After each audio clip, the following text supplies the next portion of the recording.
त्र्यंबकं मजामगे सुगंधिं पुष्टिवर्धनम् ஊர்வாருகமிவ வந்தனாம் மிருத்யோர் மூக்ஷி யமாமிருதாத். எல்லாம் வல்ல இறைவனுக்கு நமஸ்காரங்கள். இந்த வீடியோவில் அக்டோபர் மாதம் ராசி பலன் தான் நாம் இப்போ பார்க்க போகிறோம். பொதுவாக ராசி பலன் சொல்கிறது அந்த ஒரு முழு மாதத்தை நம்ம பொத்தம்பொதுவாக சொல்லாமல் 2 பாகங்களாக பிரித்து முதல் 15-20 நாளைக்கு எப்படி நடக்கும், அடுத்த 10 நாள் 15 நாளைக்கு எப்படி நடக்கும் அப்படிங்கிற மாதிரி ஒரு பலன்களை தான் இப்போ நம்ம இந்த வீடியோ வடிவமைச்சிருக்கோம். ரொம்ப நாள் கழித்து நம்ம சேனலில் நம்ம வீடியோ போடுறோம். நிறைய பேர் கேட்டுகிட்டே இருக்கீங்க, கிரிக்கெட் ப்ரெடிக்ஷன்ஸ் மட்டும் போட்டுட்ருக்கீங்களே, ராசி பலன் எப்போ போடுவீங்க, எங்களுக்கு உங்களுடைய ப்ரெடிக்ஷன்ஸ்லாம் தேவைப்படுது அப்படிங்கிற மாதிரி கேட்டிருந்தீங்க.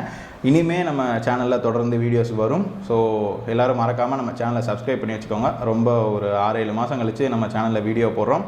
ஸோ தொடர்ந்து உங்களுடைய ஆதரவை கொடுத்துட்டு வாங்க. அப்போ தான் நம்ம மேன்மேலும் எங்களுக்கு நல்லா உத்வேகமாக இருக்கும். அக்டோபர் மாத ராசி பலன் விருச்சிக ராசிக்கு எப்படி இருக்க போகுது அப்படிங்கிறத நம்ம இப்போ பார்ப்போம்.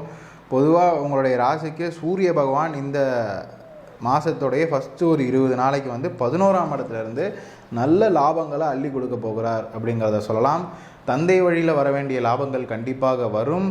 இது போக குடும்பத்தில் மகிழ்ச்சிகரமான சூழ்நிலை இருக்குது. இப்போ ஆப்வியஸாக லாபங்கள் அதிகமாக வந்தது, பண வரவு இருந்தாலே குடும்பத்தில் பல பிரச்சனைகள் போகும். நிறைய பேர் சொல்லுவாங்க மணி கான் பை ஹாப்பினஸ்ன்னு சொல்லிட்டு. ஆனால் பணம் ஒன்று தான் பல பிரச்சனைக்கு தீர்வாக இருக்கிறது. அது சந்தோஷத்தை கொடுக்குதோ இல்லையோ, பிரச்சனையை தீர்க்கக்கூடிய இடத்துல பணம்ங்கிறது முதல் இடத்துல இருக்குது.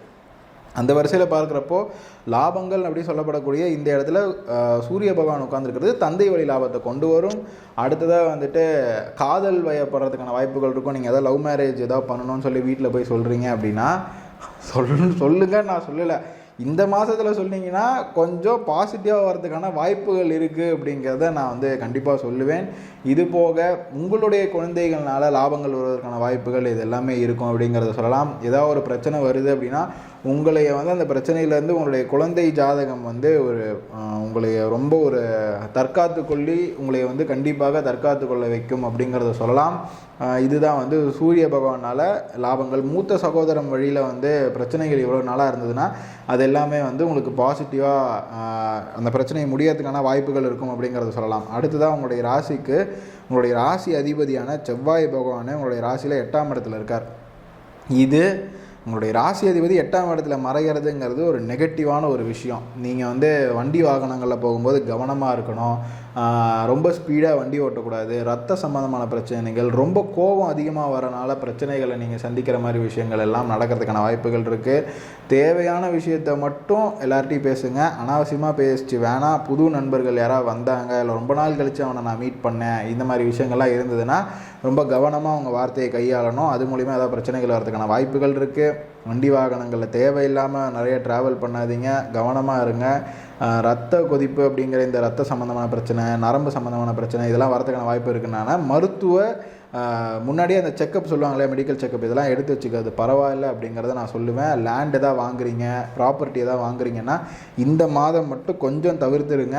இல்லை ப்ராப்பர்ட்டி எதாவது ரெனோவேஷன் ஒர்க் ஸ்டார்ட் பண்ணுறீங்க, இல்லை பில்டிங் ஒர்க் ஸ்டார்ட் பண்ணுறீங்க, லேண்ட் வாங்க போகிறீங்கன்னா எல்லாம் ப்ராப்பரான டாக்குமெண்ட்ஸ் இருக்கா, எல்லாம் நம்மக்கிட்ட கையில் காசு இருக்கா, எல்லாத்தையும் ஹேண்டில் பண்ண முடியுமான்னு தெரிஞ்சுக்கிட்டு புரிஞ்சுக்கிட்டு வாங்குங்க. ஏன்னா செவ்வாய் பகவான் 8ஆம் இடத்துல போகிறது இந்த மாதம் ஒரு பாசிட்டிவான ஒரு விஷயம் கிடையாது. அதுவும் உங்களுடைய ராசி அதிபதியை உங்களுடைய மன சஞ்சலம் நிறையாவே இருக்கும் அப்படிங்கிறத சொல்லலாம். நம்ம யோசிக்கிறது ஒன்றா இருக்கும், நடக்கிறது ஒன்றா இருக்கும், இல்லை யோசிக்கவே முடியாத ஒரு சூழ்நிலையாக இருக்கும். இந்த மாதிரி விஷயங்கள்லாம் நிறையா நடக்கிறதுக்கான வாய்ப்புகள் இருக்கும்.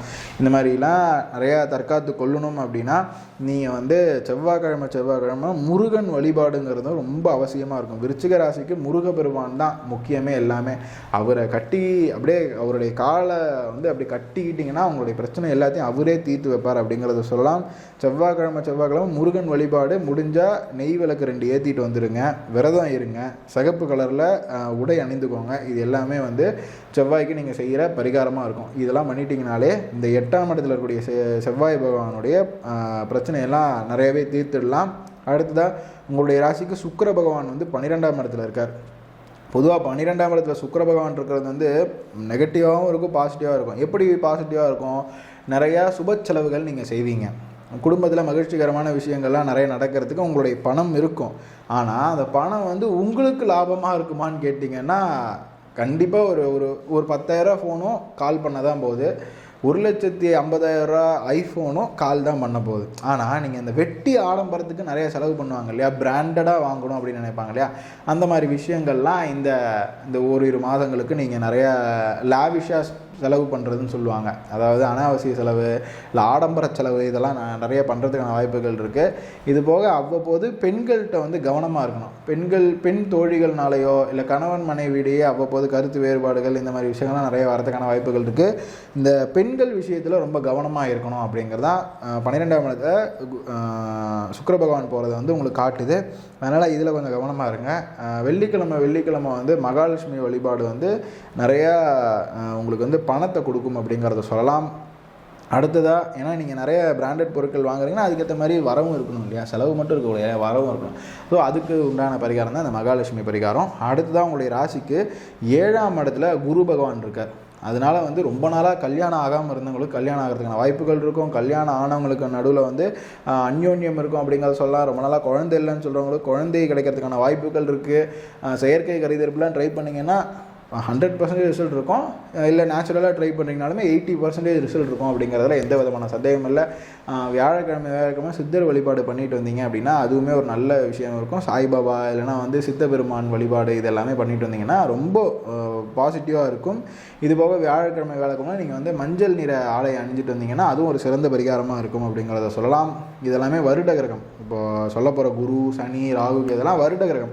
நான் சொன்ன பலன்கள்லாம் ஏற்கனவே உங்களுக்கு நடக்கிறதுக்கான வாய்ப்புகள் இருந்திருக்கும். ஏற்கனவே கல்யாணம் ஆகாமல் இருந்தவங்க கல்யாணம் ஆகிறதுக்கான ஒரு 6 மாதத்துக்கு முன்னாடி இலேருந்தே வந்து குரு பகவான் அங்கே தான் இருக்கார். அதனால் இந்த கடந்த ஒரு 6 மாதத்துக்குள்ளே உங்களுக்கு கல்யாணம் நடந்திருக்கும். இந்த மாதிரி விஷயங்கள்லாம் பாசிட்டிவாக நடக்கும் அப்படிங்கிறத சொல்லலாம். அடுத்ததாக சனி பகவான் வந்து 4ஆம் இடத்துல இருக்கார். இது வந்து அர்த்தாஷ்டம சனின்னு சொல்லுவாங்க. அஷ்டம சனியில் எவ்வளோ பிரச்சனை இருக்குமோ அதில் பாதி வந்து இப்போ நீங்கள் அனுபவிப்பீங்க. அதனால் வந்து 4ஆம் இடத்துல சுகஸ்தானம்னு சொல்லுவாங்க. வண்டி வாகனங்களில் போகும்போது கவனமாக போகணும். இதெல்லாம் ஆல்ரெடி ஒரு வருஷமாக இருக்கார். வண்டி வாகனங்களில் கவனமாக போகணும். இல்லை வண்டி வாகனங்கள் வாங்குறதையே கொஞ்சம் தவிர்த்துக்கணும். தேவையில்லாமல் செலவு பண்ணக்கூடாது. புதுசாக நில சொத்து எதாவது வாங்குறீங்கன்னா அதில் ஏதாவது சில பிரச்சனைகள் இந்த மாதிரி விஷயங்கள்லாம் சந்திக்க நேரிடும். அதனால் கொஞ்சம் கவனமாக இருந்துக்கோங்க. வண்டி வாகனங்கள் ஸ்பீடு வேணாம் அப்படின்னு சொல்லுவேன். அடுத்தவங்கள்ட்ட பேசும்போது கவனமாக பேசணும். தாய் உடல் நலத்தில் வந்து ரொம்ப மிகுந்த கவனம் இருக்கணும் அப்படிங்கிறத சொல்லலாம். அவ்வப்போது வந்து மருத்துவ செலவுகள் வருவதற்கான வாய்ப்புகள் இருக்குது அப்படிங்கிறதுனால கவனமாக இருக்கணும். அடுத்ததாக ராகு கேது வந்து 5-11 இருக்காங்க. பொதுவாக 5ஆம் இடத்துல ராகு பகவான் இருந்தால் வந்து புகழ் அள்ளி கொடுப்பார். ஆனால் திடீர்னு வந்து பிரச்சனை வந்ததுன்னா யார் காரணம்னு சொல்ல முடியாத அளவுக்கு அந்த பிரச்சனையை வந்து நம்மள்கிட்ட கொடுத்துட்டு போயிடுவார். ஏன் அந்த பிரச்சனை வந்ததுன்னு கூட நம்மளால் யோசிக்க முடியாது. அதுக்குள்ளார எல்லாத்தையுமே வந்து மாற்றிட்டு போயிடும். அந்த மாதிரி பிரச்சனைகள்லாம் ராகு பகவான் கொடுக்கறதுக்கான வாய்ப்புகள் இருக்குது அப்படிங்கிறதுனால இதெல்லாம் வந்து வருட கிரகம். ஏற்கனவே உங்களுக்கு 6 மாதமாகவே ராகு பகவான் அங்கே தான் இருக்கார் அப்படிங்கிறதுனால இந்த மாதிரி பலன்களெல்லாம் நீங்கள் ஆல்ரெடி சந்திச்சிருப்பீங்க. வேறு வழி இல்லை. 5ஆம் இடத்துல இருக்கக்கூடியது உங்களுக்கு சொத்து சுகங்களை வாங்கி கொடுத்தாலும் அவ்வப்போது இந்த மாதிரி ஒரு அவப்பெயர்கள் வருவதற்கான வாய்ப்புகள் இருக்கும். கவனமாக இருந்துக்கோங்க. அடுத்ததாக கேது பகவான் 11ஆம் இடத்துல இருக்கார். கேது பகவான் வந்து 11ஆம் இடத்துல இருக்கிறது வந்து லாபத்தை கொடுப்பார். ஆனால் அது லாபமானே உங்களுக்கு தெரியாது. அது லாபம்னு தெரியறதுக்கே கொஞ்சம் வருஷங்கள் ஆகும், இல்லை கொஞ்சம் மாதங்கள் ஆகும். அதனால் வந்துட்டு கொஞ்சம் பொறுமையாக இருங்க. பொறுமையே பெருமைங்கிற மாதிரி நீங்கள் பொறுமையாக இருந்தீங்க அப்படின்னா நிறைய லாபங்கள் வந்து கேது பகவான் கொடுப்பார். சித்தர் வழிபாடுங்கிறது ரொம்ப ரொம்ப முக்கியம். அதனால் நீங்கள் தினமும் ஒரு 10-15 நிமிஷம் தியானம் பண்ணாலே கேது பகவானுடைய பரிகாரங்கிறது வந்து தியானத்தில் தான் இருக்குது. தியானம் பண்ணுங்க. எதையுமே நினைக்காம ஒரு 5 நிமிஷம் இருந்துட்டீங்க, கண்ணை மூடி அந்த கருப்பாக இருக்க அந்த ஒரு கரு நிறத்திலே நீங்கள் தியானம் பண்ணுங்க. வேறு எதையுமே சிந்தனை இல்லாமல் இருந்தாலே போதும். கேது பகவானுக்கு மிகப்பெரிய பரிகாரம் அது. ஏன்னா உங்கள் மனசை தான் அவர் மாற்றிக்கிட்டே இருப்பார். ஏதோ ஒன்று கால்குலேட்டிவாக கொடுத்துக்கிட்டே இருக்காங்கிற பேரில் குழப்பி விட்டுக்கிட்டே இருப்பார். நீங்கள் மெடிடேஷன் பண்ணாலே அதுலேருந்து நிறையா விலகிடலாம் அந்த மாதிரி பிரச்சனையிலேருந்து. ஸோ இதுதான் உங்களுக்கு இந்த மாதத்துக்கு உண்டான ஃபஸ்ட்டு 20 நாளுக்கு பரிகாரம். அடுத்த 20 நாள் அடுத்த 10 நாள் வந்து என்னென்னா சூரிய பகவான் 10ஆம் இடத்துக்கு வந்துடுவார். உங்களுடைய ராசிக்கு 10ஆம் இடத்துக்கு உங்களுடைய ராசிக்கு 12ஆம் இடத்துல வருவார். தந்தை வழியில் கொஞ்சம் கவனமாக இருக்கணும். மருத்துவ செலவுகளோ இல்லை உங்களுக்கும் தந்தைக்கும் கருத்து வேறுபாடுகள் இந்த மாதிரி பிரச்சனை இருக்கலாம். இல்லை வந்து உங்களுக்கும் அம்மா வழி ரிலேட்டிவ்ஸுக்கும் வந்து கருத்து வேறுபாடுகள் வருவதற்கான வாய்ப்புகள் இருக்கும். அதனால் கவனமாக இருந்துக்கணும். பேங்க்கில் லோன் எதாவது வாங்கியிருந்தீங்கன்னா நேரத்துக்கு கட்டிடுங்க. பேங்க்கில் வேலை பார்க்குறவங்க கவனமாக இருந்துக்கணும். ஏதாவது வந்து பணத்தை மிஸ் பண்ணுறது இந்த மாதிரி விஷயங்கள்லாம் இருக்கும். அதனால் கவனமாக இருந்துக்கணும். இது போக உங்களுடைய ராசிக்கு வந்து அடுத்த கடைசி 10 நாள் வந்து சுக்கிர பகவான் வரார். இது வந்து ஒரு பாசிட்டிவான ஒரு விஷயம். உங்களுடைய ஆடம்பர செலவுகளுக்கு வந்து இன்னும் கொஞ்சம் அதிகமாக பணத்தை அவர் கொடுப்பார். உங்களுடைய எண்ணமே ரொம்ப ஆடம்பரத்தை நோக்கி இருக்கும் அப்படிங்கிறதுனால ஆடம்பர செலவுகள் இருக்கும், அதுக்கேற்ற பண வரவுகளும் இருக்கும் அப்படிங்கிறத இந்த இடத்துல சொல்லிக்கலாம். குடும்பத்தில் மகிழ்ச்சிகரமான சூழ்நிலை வந்து தொடர்ந்து இருக்கும் அப்படிங்கிறதையும் கண்டிப்பாக சொல்லலாம். ஓகேவா? இந்த எல்லாமே நற்பலன்களாக இந்த மாதம் வந்து விருச்சிக ராசிக்காரர்களுக்கு அமைய வேண்டும் என்ன இறைவனை பிரார்த்தித்து இந்த வீடியோ நான் நிறைவு செய்கிறேன். இந்த வீடியோ உங்களுக்கு பிடிச்சிருந்தது அப்படின்னா லைக் பண்ணுங்கள், உங்கள் ஃப்ரெண்ட்ஸுக்கு ஷேர் பண்ணுங்கள். மறக்காமல் ஏதாவது கருத்து தெரிவிக்கணும் அப்படின்னா கீழே கமெண்ட் செக்ஷனில் கருத்து தெரிவிங்க. மீண்டும் இன்னொரு வீடியோவில் வந்து உங்களை சந்திக்கும் வரை உங்களிடமிருந்து விடைபெறுவது உங்கள் ஜோதிடர் பாஸ்கர் யோகேஷ். நன்றி, வணக்கம்.